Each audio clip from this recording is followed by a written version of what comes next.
Hola, hola a todos, un feliz día. No sé si ustedes han llegado a escuchar la palabra bruxismo. Y si no la has llegado a escuchar, pues te cuento que la puedes estar padeciendo y no te has dado cuenta.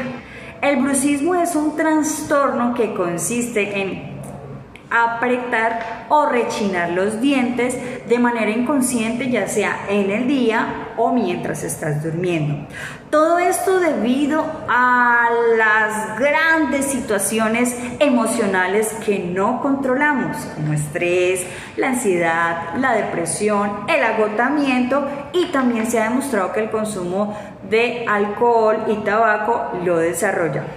Esto no solamente se trata de apretar los dientes, sino que también trae consecuencias no tan agradables para nuestra salud, como los dolores de cabeza inexplicables, los daños dentales, las alteraciones en la masticación y en el sueño y la aparición de múltiples espasmos y dolores en la espalda alta.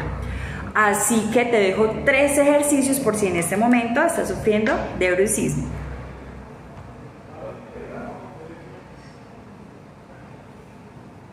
2,